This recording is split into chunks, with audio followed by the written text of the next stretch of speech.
السلام علیکم دوستوں، میں نے کہا تھوڑی سی چمن باڈر افغانستان کی جھلک آپ کو دکھا دوں۔ یہ صبح سویرے جب ہم جاتے ہیں افغانستان اور شام کو واپس آ جاتے ہیں، اور صبح کے ٹائم جو ہے وہ جاپان کی گاڑیوں کا آکشن ہوتا ہے اور سنگاپور اور ان جگہوں کے آکشن ہوتا ہے۔ یہ مازدا وغیرہ آپ دیکھ سکتے ہیں، جو ٹیٹان مازدا لوگ مانگتے ہیں سارے آکشن میں آتے ہیں ادھر، پھر دوبارہ فٹنگ وغیرہ ہوتی ہے کیونکہ کھلا آتا ہے زیادہ، ایک کنٹینر میں زیادہ سامان ڈالتے ہیں تو اس کو پہلے کھلا کرتے ہیں۔ اس کی باڈی وغیرہ آپ دیکھ سکتے ہیں، تو سارے شو روم والے آتے ہیں تقریباً ہر صبح جو ہے وہ 30-40 یا کے قریب جو ہے وہ آکشنز ہوتے ہیں، اور شام کو پھر دبئی کی گاڑیوں کے آکشنز ہوتے ہیں۔ یہ سارے جاپانیز گاڑی ہیں، تو اکثر شام کو جو ہے وہ دبئی کے آکشنز ہوتے ہیں، جو کنٹینر دبئی سے آئے ہوتے ہیں، اور جو کنٹینر صبح جن کا آکشن ہوتا ہے وہ اکثر جاپانیز کنٹینر ہوتے ہیں۔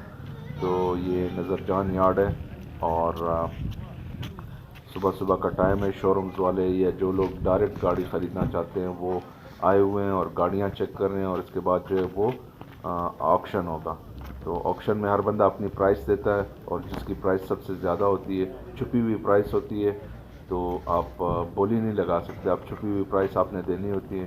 یہ دیکھیں سوزوکی، پاسو اور فیلڈر اور آلٹو، مطلب پرو باکس، یہ آلٹو، ہر طرح کی گاڑیاں آپ کو مل جائیں گی۔ تو صبح باڈر جانا پڑتا ہے، شام کو جو ہے واپس آنا پڑتا ہے، اور شام کو ٹانگوں میں بالکل ہمت نہیں ہوتی ہے، تو کیونکہ کافی راستہ جو ہے وہ ابھی انہوں نے جو ہے وہ کر دیا ہے، پیدل سفر کرنا ہوتا ہے کم سے کم دن میں 3-4 کلومیٹر صرف آنے جانے کا جو پیدل کا سفر ہے، اور پھر ادھر ہی شو رومز میں گھومنا، تو کافی محنت والا کام ہے اور آسان کام نہیں ہے باڈر جانا۔